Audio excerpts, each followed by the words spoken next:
Boa noite a todos, sejam bem-vindos mais uma vez a este canal. Nós fazemos parte do Centro Espírita Luz e Verdade, o CELV, que é o Centro Espírita situado no bairro de Campo Grande, no Rio de Janeiro, e também fazemos parte do GELCO, que é o Grupo de Estudos dos Livros da Codificação. Esse grupo é dedicado ao estudo do livro Obras Póstumas, e hoje a gente vai estar passando por alguns itens do estudo. Vamos estar passando pelo Auto de Fé de Barcelona, Meu Sucessor, Imitação do Evangelho, a Igreja, a Vida de Jesus por Renan, Precursores da Tempestade e a Nova Geração. Então sejam todos bem-vindos. Vamos estar fazendo uma leitura para a nossa harmonização e ambientação, e depois a gente segue com a oração e o estudo. Então, do livro Caminho, Verdade e Vida, pelo Espírito Emmanuel, médium Chico Xavier, a lição de hoje é transitoriedade. Eles perecerão, mas tu permanecerás, e todos eles, como roupa, envelhecerão, disse Paulo em Hebreus, capítulo 1, versículo 11. Fala-nos o Eclesiastes das vaidades e da aflição dos homens, no torvelinho das ambições desvairadas da terra. Desde os primeiros tempos da família humana, existem criaturas confundidas nos falsos valores do mundo. Entretanto, bastaria meditar alguns minutos na transitoriedade de tudo o que palpita no campo das formas para compreender-se a soberania do espírito. Consultai a pompa dos museus e a ruína das civilizações mortas. Com que fim se levantaram tantos monumentos e arcos de triunfo? Tudo funcionou como roupagem do pensamento. A ideia evoluiu, enriqueceu-se o espírito e os envoltórios antigos permanecem à distância. As mãos calejadas na edificação das colunas brilhantes aprenderam com o trabalho os luminosos segredos da vida. Todavia, quantas amarguras e experimentos loucos que disputaram até a morte para possuí-las. Valei-vos de todas as ocasiões de serviço, como sagradas oportunidades da marcha divina para Deus. Valiosa é a escassez, porque traz a disciplina. Preciosa é a abundância, porque multiplica as formas do bem. Uma e outra, contudo, perecerão algum dia. Na esfera carnal, a glória e a miséria constituem molduras de temporária apresentação. Ambas passam. Somente Jesus e a lei divina perseveram para nós outros como portas de vida e redenção.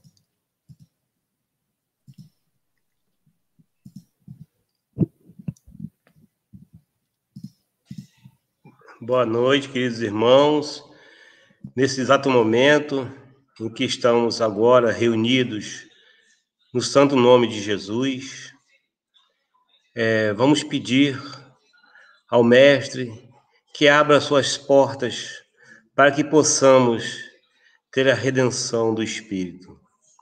E vamos dizer assim: querido Mestre Jesus, mais uma vez estamos aqui reunidos em seu santo nome para estudarmos mais um pouco dos seus ensinamentos.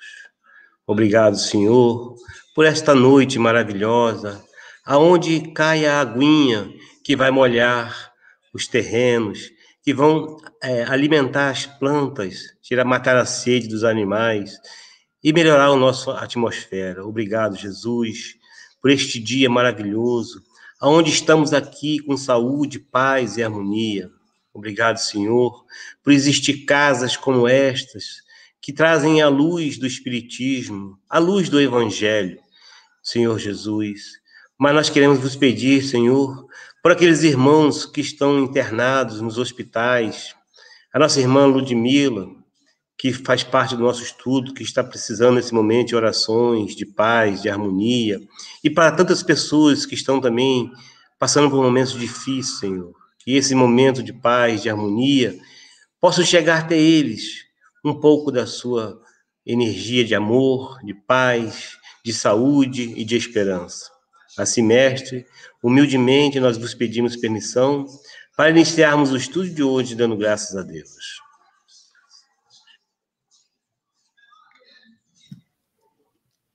Graças a Deus. Boa noite, Luciana. Nós vamos começar hoje o nosso estudo Boa noite também a Glória, ao Alessandro, a Ana Cláudia, a Sônia Guimarães, a Kátia, a Dona Ariovaldo e todos que estão nos acompanhando.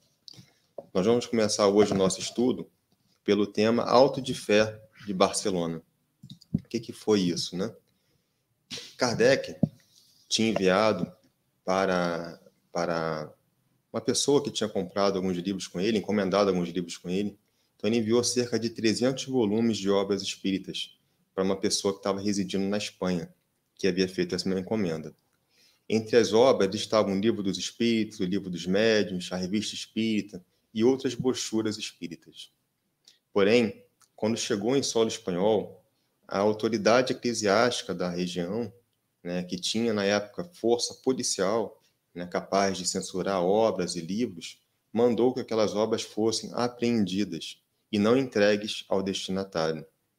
Além disso, ordenou também que aquelas obras fossem queimadas em praça pública, em uma cerimônia solene. Obviamente, Kardec não ficou satisfeito com aquilo, mas tem coisas que nos acontecem que são aparentemente ruins, mas que são para o nosso bem. Se a gente puder puxar da memória, cada um de nós vamos ver que passamos por situações difíceis em nossas vidas, ou por situações que nos contrariaram a princípio, mas que depois que passou, a gente entendeu o motivo e entendemos que aquilo veio para o nosso bem. A nossa visão, muitas vezes, ela é limitada. Ela não abrange o todo. Só Deus consegue abranger o todo.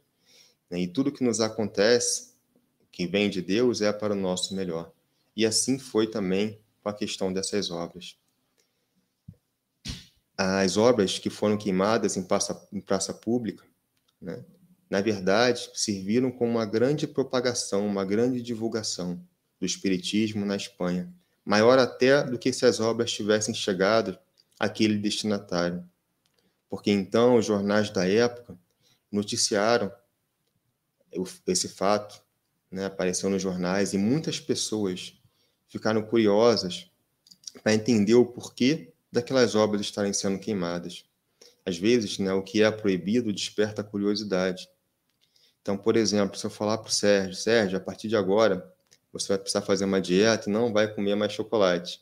Às vezes o Sérgio nem estava pensando no chocolate, mas só pelo fato de ele ser proibido de comer chocolate, aquilo já desperta uma curiosidade nele e um desejo, né, de comer o chocolate. Então, isso também aconteceu.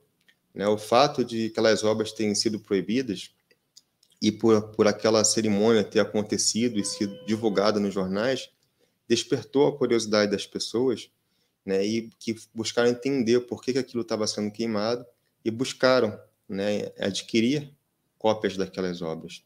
Tá? Então, esse foi o caso do Auto de Fé de Barcelona. Então, agora a gente vai passar para o Sérgio, que vai conversar com a gente sobre o... Boa noite, queridos irmãos, que a paz de Jesus esteja entre nós. Ficou para nós aqui falando sobre o meu sucessor, no caso de Allan Kardec, né? Então, em 1861, Allan Kardec já tinha lançado ali o Livro dos Espíritos e o Livro dos Médiuns também. Mas nessa época, ele já despertou nele assim, uma certa curiosidade, uma certa preocupação com relação ao seu sucessor. O que será da doutrina espírita? Ele ficava pensando, o que será da doutrina espírita? Porque eu não vejo quase ninguém assim que tenha um interesse tão grande pela doutrina como eu tenho. Como é que vai ficar a doutrina espírita logo após a minha missão cumprida, né? E Allan Kardec com aquilo ficou um pouco incomodado. Allan Kardec era muito assim, era muito incisivo naquilo que ele fazia, né? Então, numa reunião em sua casa, no dia 22 de dezembro de 1861, ele formulou uma pergunta para os espíritos, da seguinte forma, eu vou até ler a pergunta que ele fez. Muitos entre os adeptos se inquietam quando ao que se tornará o espiritismo depois de mim. E se pergunta quem me substituirá quando eu partir, tendo em vista que não se vê ninguém se mostrar de maneira notória para tomar-lhe as rédeas. Quer dizer, ele estava preocupado. Ele não via ninguém se movimentando para tomar as rédeas do espiritismo? Então, ele fez essa pergunta aos espíritos, mas ele ao mesmo tempo, ele respondendo também aos espíritos, né, conversando com os espíritos, que ele não tinha a pretensão de ser o único e ser indispensável, né? Que ele tinha certeza que ele não era indispensável, que Deus não ia deixar na mão de uma só pessoa uma tarefa tão grande, né, de trazer uma doutrina que seria para regenerar o mundo. Então, ele acreditava nisso, ele sabia disso, mas ele tinha essa vontade de saber, né, como ficaria isso. Então, vamos ver a resposta que os espíritos deram. Tem razões em dizer que não é indispensável. Os espíritos falam, né? Eles não passam a mão na cabeça mesmo, não. Eles falam a verdade, né? Tem razão em saber que não é indispensável. Só aos olhos dos homens, porque era necessário que o trabalho de organização fosse concentrado na mão de um só, para que houvesse unidade. Mas não és aos olhos de Deus. Foste escolhido, és porque estás só. Mas não és, como de resto, sabes, o único capaz de cumprir essa missão. Então, os espíritos respondeu a ele que ele realmente foi colocado naquela missão como um único para aquele momento, porque os espíritos não queriam, o espírito de verdade, né, não queria que espalhasse isso por várias pessoas, para que não tivesse que levantar uma bandeira para se unificar, para se organizar. Então, coube a Allan Kardec desenvolver essa missão, mas eles dizem a ele que se ele não cumprisse essa missão, já haveria alguém para que fosse designado a terminar o trabalho, né? Ou se ele nem começasse, eles já teriam uma outra pessoa determinada a terminar esse trabalho, porque esse trabalho é um trabalho que estava na mão dos bons espíritos, do espírito de verdade, né? Alguns estudiosos da doutrina dizem que o espírito de verdade seria Jesus, outros dizem que o espírito de verdade é uma pleiade de espíritos superiores que representariam Jesus. Na verdade, é tudo Jesus, né? Porque se é Jesus ou se são espíritos que estão sendo comandados por Jesus, na verdade, é Jesus, né? Então, já tinha uma outra pessoa. Só que Allan Kardec, ele insistia nisso, né? Ele tinha essa preocupação. Mas os espíritos falaram, não, fique tranquilo, que você terá tempo para cumprir essa missão. Nós estaremos junto a ti. Estaremos junto a ti até você cumprir a sua missão. Você terá o tempo necessário para cumprir essa missão. Então, aí inclusive disseram assim, olha que bacana que disseram a ele. A ti incube a responsabilidade da concepção. E ao outro, que será os próximos que virão, a ele a da execução. Por isso, deverá ser um homem de energia e de ação. Admitir aqui a sabedoria de Deus na escolha de seus mandatários, tens as qualidades que você, né, ele falou a Kardec, que você tem a qualidade necessária para o trabalho que deves realizar, mas não tens, olha só, não tens as que serão necessárias ao teu sucessor. A ti é preciso a calma, a tranquilidade do escritor, que amadurece as suas ideias, no silêncio da meditação, e a ele será preciso a força do capitão que comanda um navio segundo as regras traçadas pela ciência. Olha que interessante.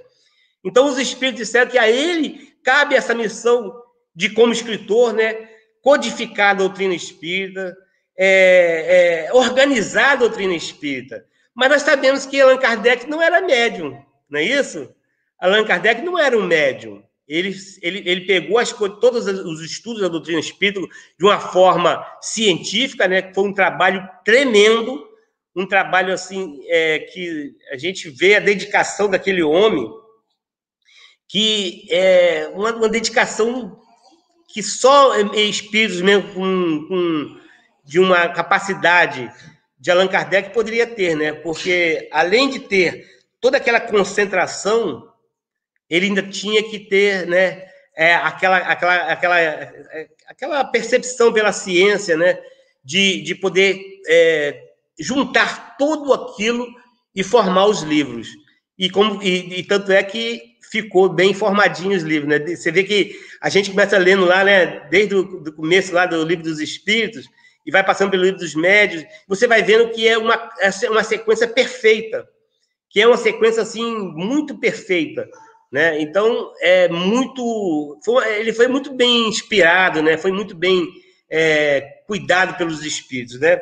E ele ainda diz assim, que o seu sucessor, ele vai ser preparado para esse momento, né? De reforçar a doutrina espírita, né? Mas que ele já tem, assim, os espíritos já têm uma ideia de como vai ser, mas eles não podem afirmar que vai ser aquela pessoa, porque a pessoa, olha só que interessante, os espíritos de luz nos falam que essa pessoa tem um livre-arbítrio de não querer cumprir aquela missão. Então, essa pessoa está sendo preparada, né? E a gente vê, né? A gente pode dar um exemplo, Chico Xavier, por exemplo, que veio com uma mediunidade super ostensiva, né? Que Allan Kardec não tinha essa mediunidade. E o Chico Xavier veio trazer uma missão diferente para o Espiritismo, né? Trazer as psicografias, trazer os exemplos, trazer a caridade. Então, veja que os Espíritos falam que irão enviar realmente, né? E ele ainda fala assim, Allan Kardec ainda pergunta para ele, mas sempre não foi dito que vários Espíritos superiores devem se reencarnar para ajudar o movimento? Ele pergunta aos Espíritos, né? Que não foi dito que os Espíritos superiores vão reencarnar para ajudar o movimento? Aí o Espírito responde, sem dúvida, vários Espíritos terão essa missão, mas cada um terá a sua especialidade e agirá pela sua posição sobre tal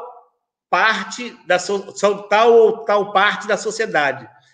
Todos se revelarão pelas suas obras. Quer dizer, então, vários espíritos, a gente sabe, né? A gente, pela história do espiritismo, a gente vê vários homens, né? Que reencarnaram aqui e que trazem vários exemplos, que trazem várias formas de apresentar o espiritismo. A gente vê hoje aí as obras complementares, né? Que engrandecem as obras básicas da doutrina espírita, né? Lembrando que nós, sempre que tivermos obras complementares, temos que ter também a base. Temos que estudar a base, que são os livros da codificação da doutrina espírita. Ela que nos vai dar a base para entendermos todos esses livros complementares. E até para discernirmos, né, o que está no caminho certo, o que não está no caminho certo, né? É ali na codificação espírita que nós vamos encontrar todo esse conhecimento, tá bom? Então, agora vamos passar a nossa irmã Luciana, que está ansiosa para falar.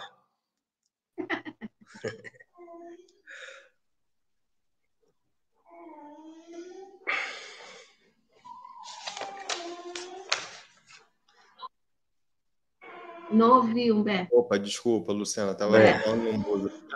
Agora. Não, eu estava aqui mostrando a mensagem que teve, né? E que cada um com sua missão, né? Como está colocado aqui no comentário, né? Como foi dito aí pelo Sérgio. Agora a Luciana vai começar conosco sobre o tema Precursores da Tempestade. Boa noite a todos. Bom, esse item ele foi baseado numa comunicação, né, através de um espírito denominado como inocente, e aí no livro especifica para a gente que em vida foi um arcebispo de Táurida, né? E aí nesse item, os pontos que eu achei relevantes, né, é que logo no início ele fala que ele deseja que sejam espíritas convictos, né? Que sejam espíritas que saturem de tal modo a ideia de outras vidas, dos princípios da fraternidade, de caridade, de solidariedade. Ele inicia, né, a mensagem dele colocando essa questão de sermos, né, desejam que sejam espíritas convictos, por conta de várias situações que estariam por vir, né? De vários problemas, de várias tempestades, digamos assim. E aí a gente, quando fala, né, da questão do espírita convicto, a gente se reporta a Kardec, né, propriamente dito, né?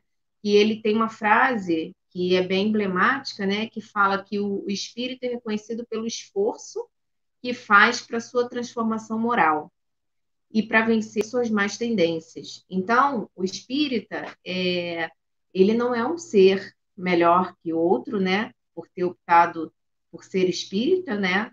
A gente sabe que a religião não qualifica, né, o caráter da pessoa. A gente sabe que todos nós, né, temos o nosso livre-arbítrio. A gente, se nós fôssemos perfeitos, não precisaríamos de religião, né? Que a nossa linguagem seria o amor, né? A linguagem universal. Mas a gente precisa, né, de um direcionamento. Então, quando a gente fala do espírita, quando Kardec fala, né, que ele luta para vencer suas más tendências, né, luta para vencer suas dificuldades, é justamente isso, né, para que seja um espírita realmente convicto, né, que ele possa reunir aí os princípios do amor, da caridade, da fraternidade, que possa aí reunir elementos para combater, né, um bom combate, né, não é combater no sentido de revidar, né, não é combater no sentido de desejar o mal, é combater o bom combate, que é o quê? Você oferecer a outra face, né? Como disse Jesus, né? Então, assim, esse espírito vem fazer vem alertar, né? De uma certa forma, e trazer alguns pontos que eu acho que no nosso momento, né? Servem muito para a gente, embora o livro tenha sido escrito, né? Há muitos e muitos anos, a gente acaba tendo uma certa atualidade, né, no que está escrito aqui. Mais à frente, né, esse irmão, ele fala, né, que devemos reforçar, devemos, que eu digo, né, Kardec, né, na época, né, mas a gente, né, nós, né, devemos responder a todos os ataques com silêncio, né, que Kardec não deveria fomentar, né, que os espíritas não deveriam fomentar a discórdia, o ataque, e que sim o silêncio, que com o silêncio não haveria argumentos para brigas, para guerras, e com isso, com o tempo, né, o silêncio ele venceria, né? E aí ele fala justamente com relação a esses ataques, né? Que seriam, quando ele diz aqui que ele fala assim: sois surpreendidos pelo azedume com que os vossos adversários vos atacam. Segundo eles, sois loucos, visionários, tomais a ficção pela realidade, ressuscitais o diabo e todos os erros da Idade Média. Então, vejam, né? Tudo isso, né, era direcionado ao espiritismo, né?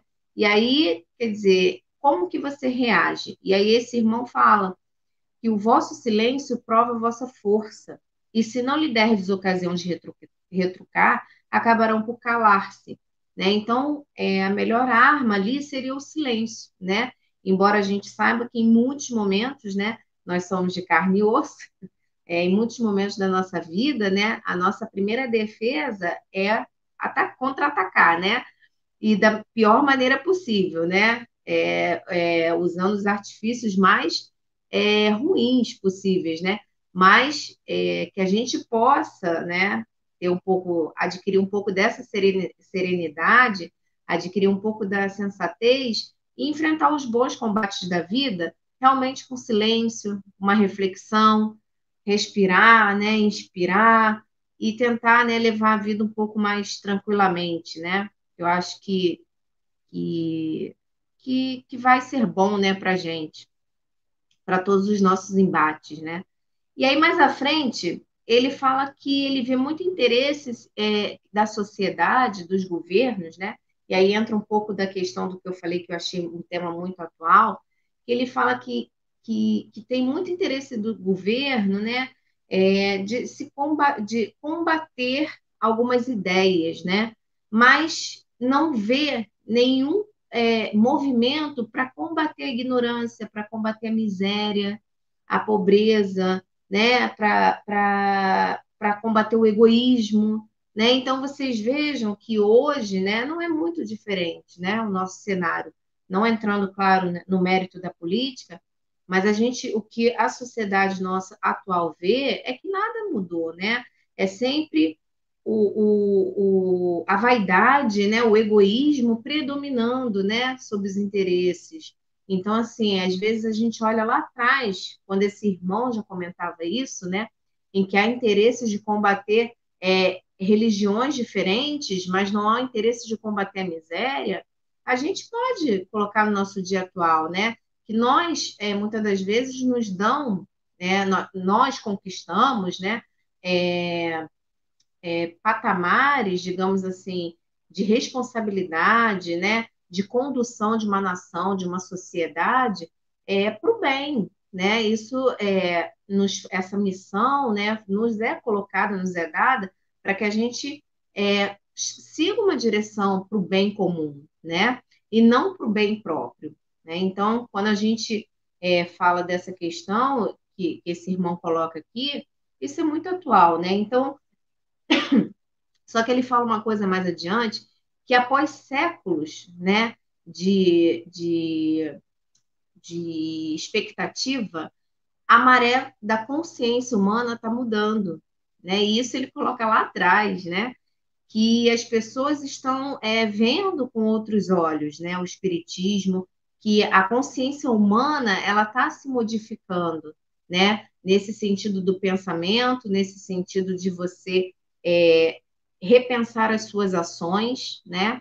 Então, o combate também, quando ele fala aqui dessa época, é porque eles querem lutar contra a maré. Que maré é essa? A maré da consciência humana, que naquela época já estava percebendo, né, que o espiritismo não é nada do diabo, né? Então, já tinha toda uma ideia, já tinha, conforme Humberto falou, né, que há males que vêm para bem, né? Quer dizer, quando acharam que queimando os livros, né, iria prejudicar o espiritismo, e muito pelo contrário, teve uma grande, acabou sendo um fato, né, muito comentado, muito divulgado, e atraindo, na verdade, né, interesse das pessoas para conhecer, para ver o que é isso, né, o que é o espiritismo, e acabou sendo, né, uma forma de divulgar, né, de chegar à ideia do espiritismo para muita gente.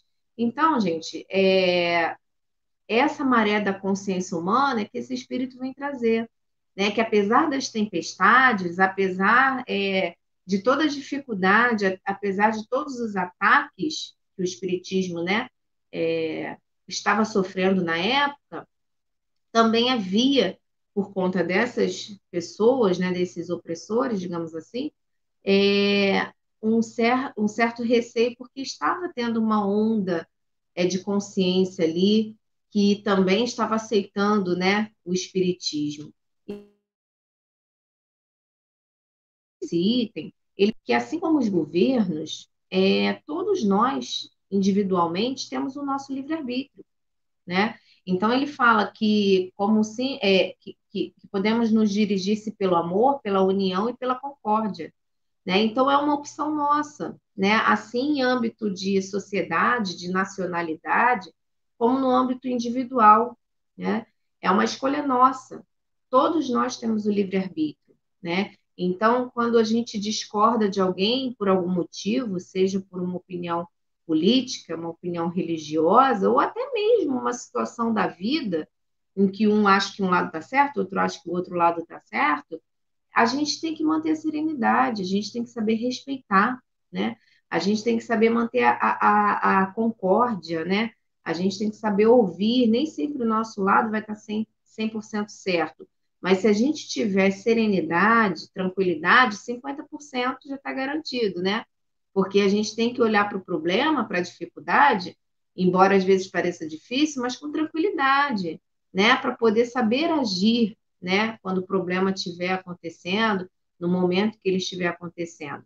Então, esse espírito, ele veio trazer esses, né, quando a gente fala precursores da tempestade, né, a gente, quando lê a mensagem deles, ele vem mais a nos dar um amparo, né, nos trazer uma ideia de como a gente deve caminhar diante dessas tempestades, diante desses problemas, não desanimar e relembrando, ser um espírita convicto, tá certo? Obrigado, Luciana. Tem aqui alguns comentários, eu não vou conseguir ler todos, porque surgiram vários comentários, mas eu vou ler aqui alguns deles.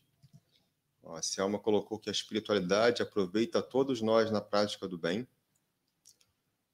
O Renato colocou que não existem melhores maneiras de divulgarmos a doutrina espírita do que através das nossas posturas e posicionamentos, ou seja, através do exemplo positivo que criamos a curiosidade perante a doutrina, né? Através do exemplo que arrasta.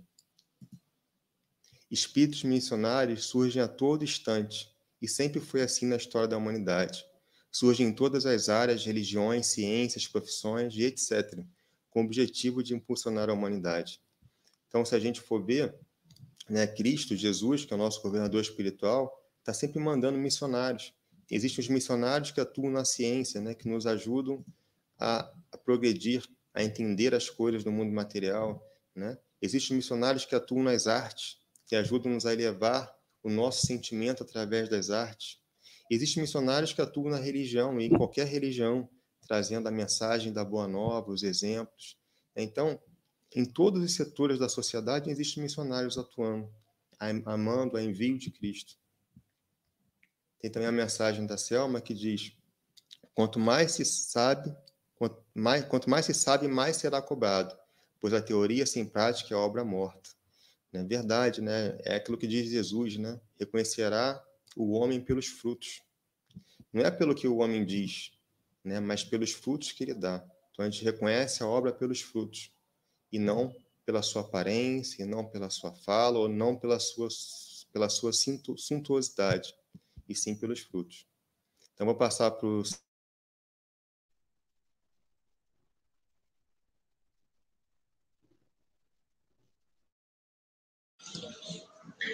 Então, meus irmãos, ficou para a gente aqui falar sobre o item imitação do Evangelho.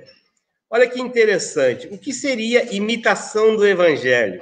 Eu tenho certeza que muitos de nós nunca nos atentamos para esse nome, né? Imitação do Evangelho. O que seria isso? Na verdade, quando Allan Kardec lançou a primeira edição do Evangelho segundo o Espiritismo, foi com esse nome, Imitação do Evangelho. E aí, Didier, que era seu editor, conversou com ele e os seus amigos também, né, amigos e companheiros, confrades lá que levavam a doutrina espírita num patamar de distribuir, né, a doutrina espírita. Conversaram com ele e acharam esse nome um pouco ruim, né? Não seria um nome legal, adequado, porque parecia que estava mostrando ali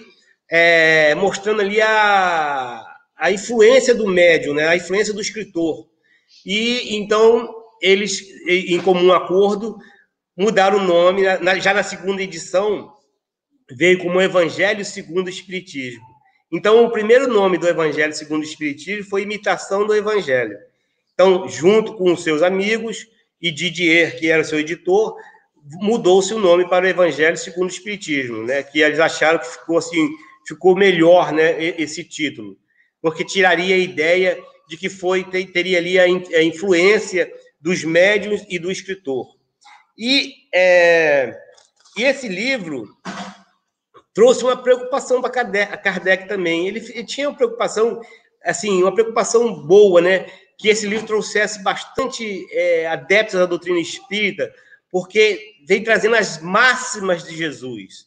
Então, os espíritos disseram a Kardec, realmente, Kardec, esse livro vai trazer muitos adeptos da doutrina espírita, porque vem trazendo as máximas de Jesus, as máximas necessárias para que tirasse o véu, né? Porque Jesus, naquela época, não poderia falar da reencarnação, não poderia falar de mundo, de pluralidade dos mundos, apesar de falar de forma que desse uma dupla interpretação, né? Porque nós não estávamos preparados ainda para entender esse mundo, né? Esse mundo espiritual. Então, quando Jesus disse lá, né? E está lá no Evangelho, na casa do meu pai há muitas moradas, né? Ele está falando da pluralidade dos mundos, dos diversos mundos habitados, né? E a gente sabe que os mundos são habitados por espíritos e com corpos mais sutis, ou da mesma composição que a nossa, dependendo do mundo.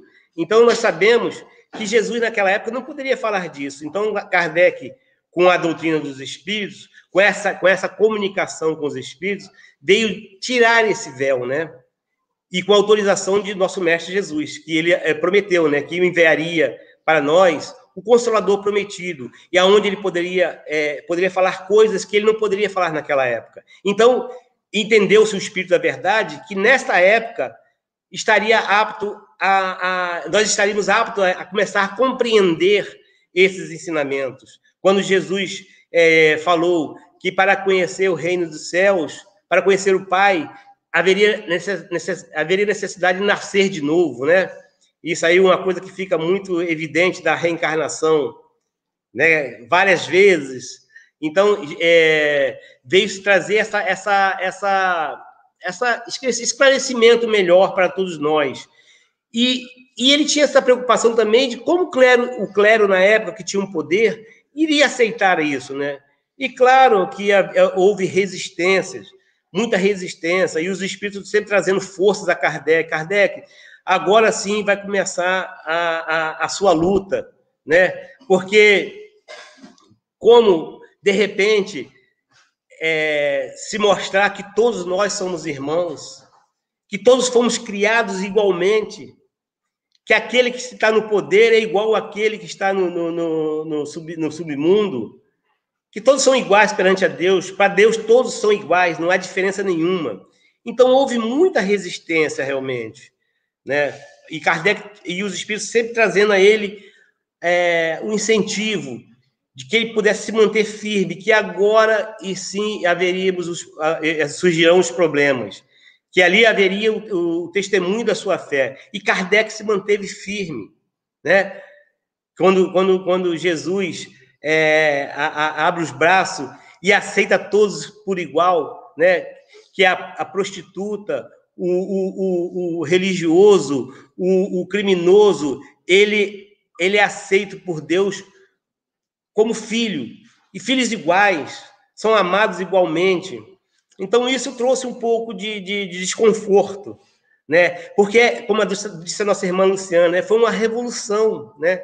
Uma revolução que já trouxe lá de Jesus há 2000 anos atrás, mas que a doutrina veio reviver isso com mais profundidade, com a permissão de Jesus, é claro, com a permissão dele.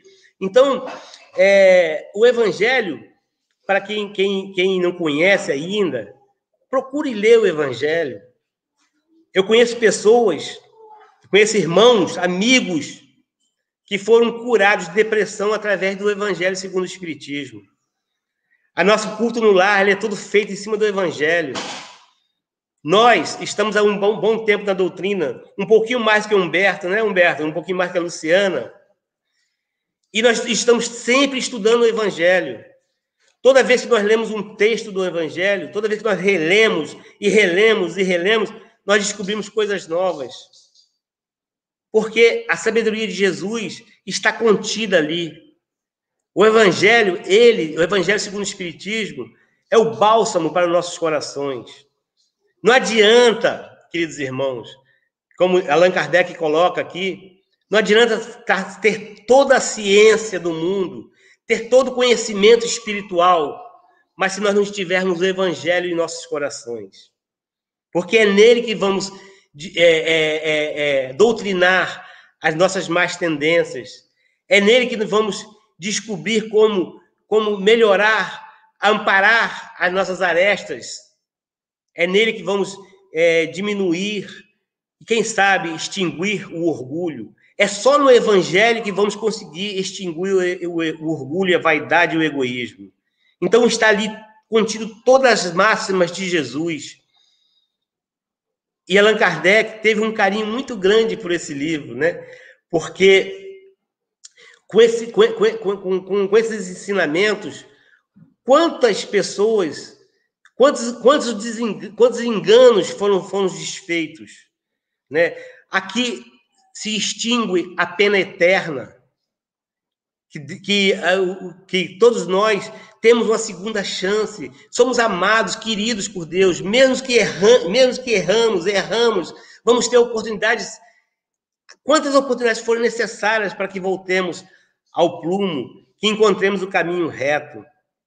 Então, esse livro, queridos irmãos, tenha eles em sua cabeceira. No momento de angústia, feche seus olhos, pede ao seu guia espiritual para que traga uma mensagem bacana.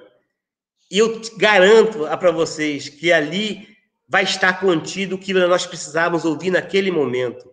Então, levantemos essa bandeira do Evangelho, como Kardec levantou, como os seguidores de Kardec levantou, como tantos foram criticados, foram servidos de chacotas, mas se manteram firmes como cristãos. Então, vamos nos manter ali, vamos levantar essa bandeira do Evangelho. Vamos colocar mais o Evangelho dentro da casa espírita. O espírita tem que conhecer o Evangelho, porque ali tem os pequenos puxãozinhos de orelha, com carinho, com amor.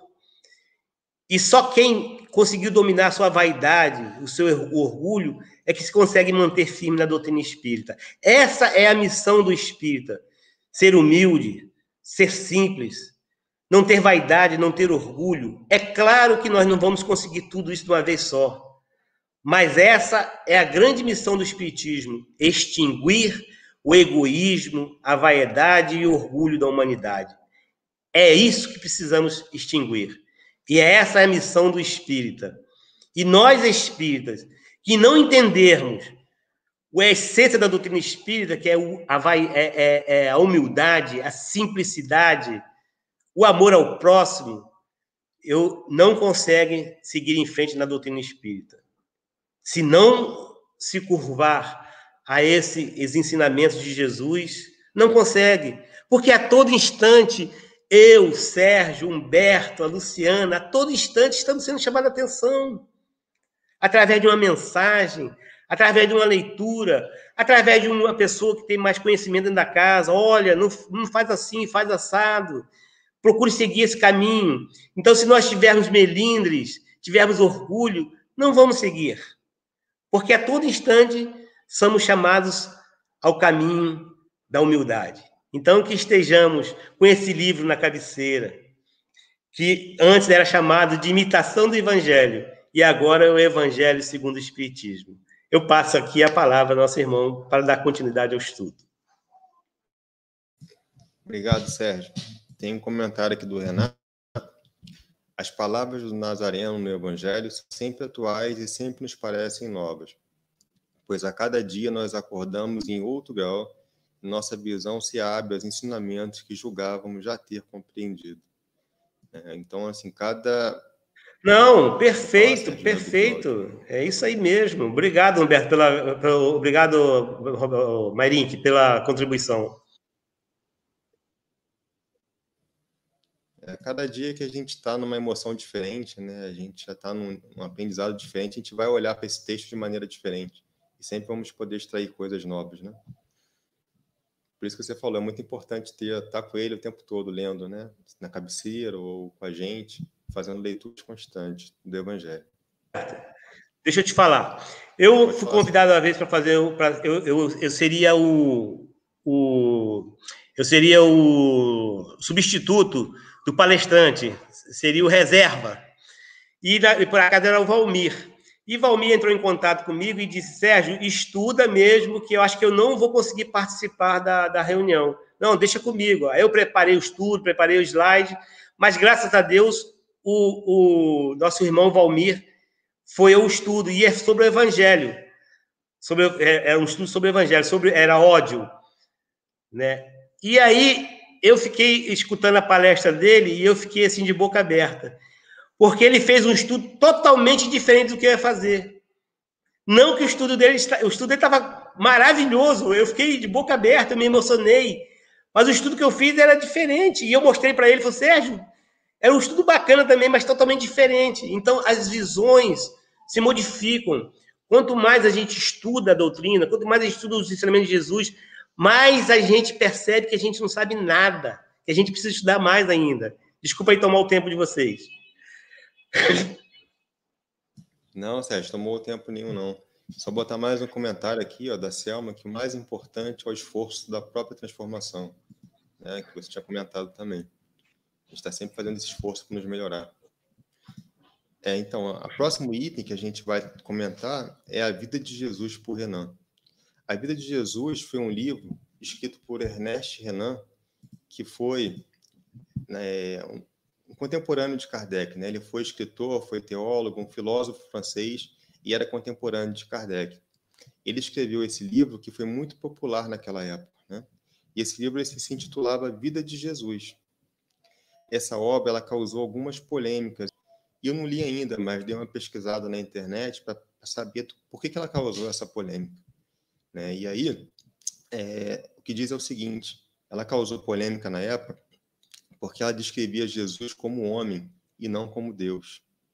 Ela também causou polêmica na época porque ela rejeitava o caráter miraculoso da obra de Jesus, né? Ela também não acreditava na infalibilidade da Bíblia, né? Então dizia que a Bíblia podia conter erros.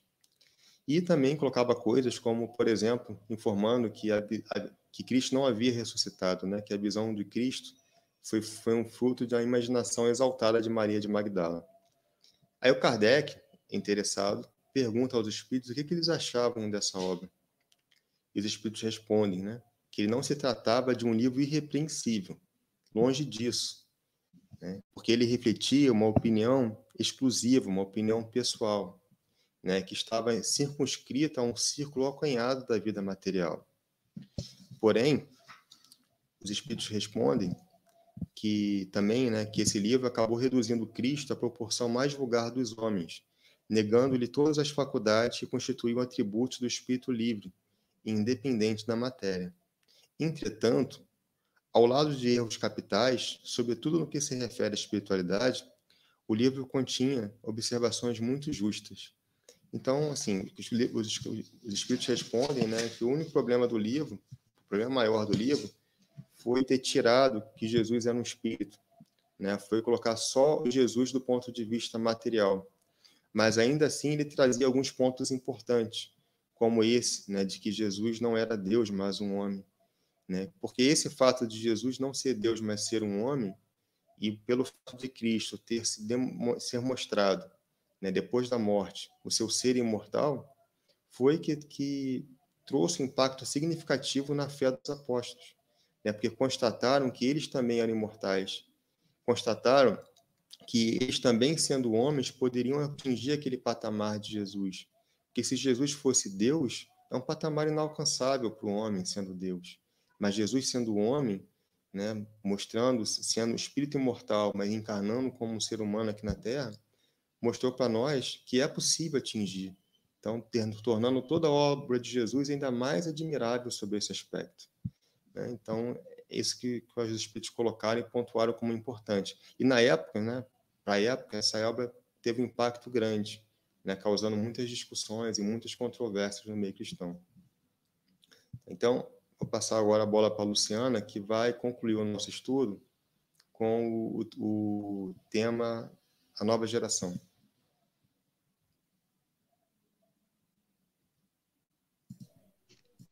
Bom, esse tema, a nova geração, esse tópico, ele foi também recebido, essa mensagem, né, no mesmo dia que o tópico que eu comentei antes, né, os precursores da tempestade. Foi em 30 de janeiro de 1966, só que em cidades diferentes da França, tá? E aí, nesse tópico, esse irmão, né, que assina como um espírito, ele vem falar que a terra vibra de alegria, né? Em que é chegado o tempo que o reinado do ouro dá lugar a um reinado mais puro, né? Em que o materialismo ele seria combatido, né? E que ele seria combatido através do discurso da palavra, né? Que seria cada vez mais eloquente, né? E cada vez mais seria potente e positivo essa nova visão, né? Que adentraria, né? Que é a visão espírita, né?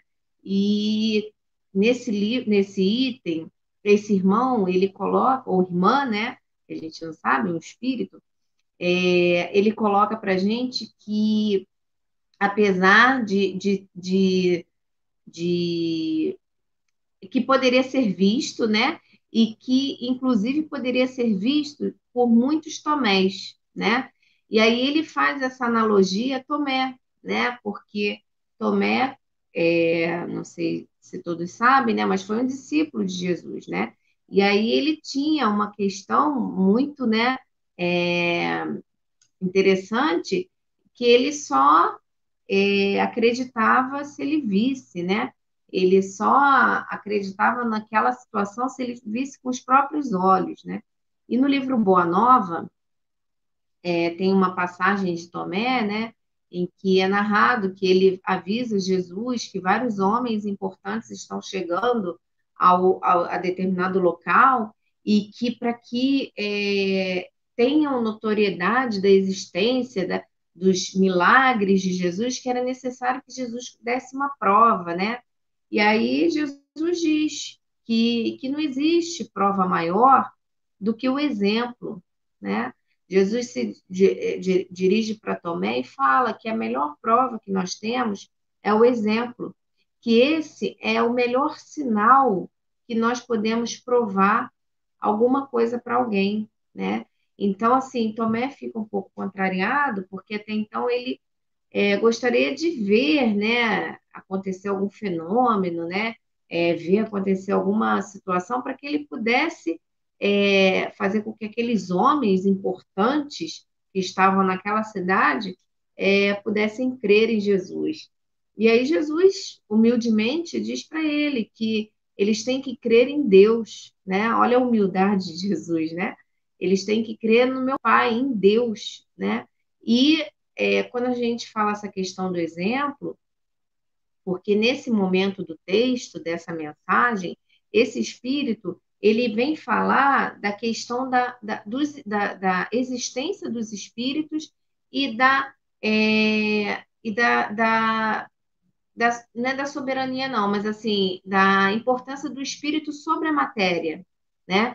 Então, o que esse irmão vem dizer? Que muitos tomés vão poder ver que existe o espírito, que o espírito ele ultrapassa, né, as questões da matéria, né? Que ele pode sim se comunicar, que ele pode sim movimentar objetos, que ele pode sim através da psicofonia trazer a sua mensagem, através da vidência ele pode ser visto, enfim. Nesse tópico, esse irmão ele vem mostrar isso, né? Que apesar de terem muitos toméis, agora sim, né? Vão poder ver e crer na existência dos espíritos, né? Mas ainda ele fala que nada do passado, a nós o futuro, nova aurora se ergue, e é para lá que tendem as nossas aspirações. Então, esse espírito, ele se refere aos negadores do passado, aos negadores do progresso, né? Esse espírito, ele vem trazer essa boa nova, trazer essa notícia dessa nova geração, que é uma geração que vai olhar não vai ser perfeito, né, gente? A gente sabe que não foi, ainda não é perfeito, né? A gente vive num planeta de provas e expiações. Mas ele vem mostrar que a humanidade ela vai olhar com outros olhos, né?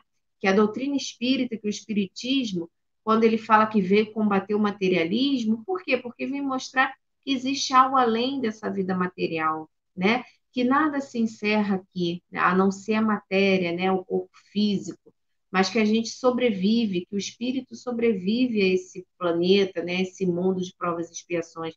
E aí ele vem narrando, dizendo que quando ele fala da questão do ouro, né, que o reinado do ouro cederá um lugar ao reinado mais puro, é justamente isso, esse combate à questão material, né, onde o ouro no lugar do ouro serão o quê? Os sentimentos, né, serão a questão do amor ao próximo, que no final desse tópico ele encerra falando: a terra estremece de alegria porque vai assistir ao começo do reinado da paz, que o Cristo, o Divino Mestre, prometeu. Reinado cujos fundamentos ele veio assentar. Eu até me arrepiei agora. Por quê? Porque foi chegado o momento, né, em que precisava vir uma doutrina honesta, né, uma doutrina sincera, uma doutrina em que não finge não ver, né? Ela te mostra, ela te orienta, ela não te condena, ela não te obriga, né? É uma doutrina que ela te mostra, te sugere o melhor caminho, mas te diz também, o livre-arbítrio é seu, né? Você que vai conduzir melhor o seu caminho, né? Mas que você saiba que existem dois caminhos, né? Que existe, como Jesus disse, a porta estreita e a porta larga, e que cabe a cada um de nós escolhermos qual a porta que a gente quer seguir, né? E aí, quando ela fala que o reinado da paz que o Cristo prometeu, né, tinha chegado. Então, assim, quando a gente fala, né, da doutrina espírita, né, eu falo, né, com muito orgulho, porque, assim, em todos os momentos, né, da minha vida, fui evangelizada, fiz parte do grupo da mocidade, fui evangelizadora, fui facilitadora. Então, assim, em todos os momentos da minha vida, eu pude ver muita beleza nessa doutrina, né? Eu pude ver quantas pessoas buscam apoio no espiritismo, no momento de dor, né? No momento em que aquela dor bate forte no peito, e aí o espiritismo, né, a doutrina espírita, os trabalhadores incansáveis, encarnados e desencarnados, estão sempre ali, né, ajudando, colocando uma pessoa boa no caminho, orientando, né? Então, assim, com muita felicidade, né? Que quando fala aqui que o reinado da paz que o Divino Mestre prometeu, né? O quanto é importante a gente ver o Espiritismo dessa forma, né? Ver o Espiritismo trazendo essa paz, né? Que Jesus já vinha, né? Já tinha mostrado, né? Que ele resumiu muito bem, né? Os mandamentos, né? Amar a Deus sobre todas as coisas e ao próximo como a si mesmo, né? Isso aí é fantástico. É a gente amar sem julgamento, é a gente amar sem pré-julgamentos, né? É a gente olhar o outro e falar, poderia estar na mesma situação, será que eu não agiria igual ou pior, né? Então é isso que a gente vem mostrar quando a gente fala aqui que nós, né, não somos melhores que ninguém, né? Mas quando a gente fala dessa doutrina, a gente pode falar sem culpa, sem chances de errar, que é uma doutrina que abraça, sabe? Que abraça, que como eu falei, que te orienta, que te conduz para um caminho bom, para um caminho do bem. Então, esse item, quando ele fala dessa nova geração, é isso, né? É a gente abraçar essa doutrina e tentar fazer com que ela tirar o maior proveito dela e poder fazer a maior disseminação possível dessa doutrina, né? Para que as pessoas possam percebê-la, né? Possam vivê-la ou possam conhecê-la sem pré-julgamentos, né? Sem achar que existe isso, aquilo. Não, vamos conhecer, vamos, né? Sem misticismos, vamos lá conhecer, e aí vocês vão ver, né? O quanto essa doutrina faz a diferença, o quanto ela veio para realmente mudar, né? E continua mudando, né? Continua mudando muitos corações, continua mudando muitas vidas, né? E é isso aí. Como está aqui no último item, né? Na última frase, é esse reinado de paz, né? Paz de consciência, sabendo que de nada adianta se agarrar ao ouro, né? Porque esse ouro é passageiro. Enfim, que a gente tem que se agarrar, sim, ao que Jesus veio trazer para a gente, né? E que está aí até hoje, que é amar ao próximo, né? Obrigado, Luciano. Nós agradecemos também a presença de todos. mais essa noite de estudo que a gente está encerrando aqui. Nós vamos fazer nossa oração, mas a gente convida a todos para poder participar conosco na segunda-feira que vem, dando continuidade ao estudo do livro Obras Póstumas. Então vamos fazer a nossa oração, dizendo: Senhor Jesus, Mestre amigo e amado, elevamos o pensamento em gratidão pela vida, pela oportunidade do estudo, por estarmos aqui reunidos em seu nome, em comunhão, buscando aprender e, com esse aprendizado, ampliar a nossa visão, o nosso entendimento da vida, o do porquê estamos aqui, o para onde vamos, qual é o objetivo de nossas existências. Que o Senhor possa amparar a cada um que esteja passando por dificuldade nesse momento, renovando as forças, a coragem, o bom ânimo em cada coração. E nessa noite, rogamos em especial pela nossa irmã Ludmila, para que ela possa ser amparada, assistida, fortalecida, para que possa ter uma boa recuperação. Que a paz esteja com todos, Senhor, hoje e sempre, graças a Deus. Boa noite a todos, muita paz e uma boa semana.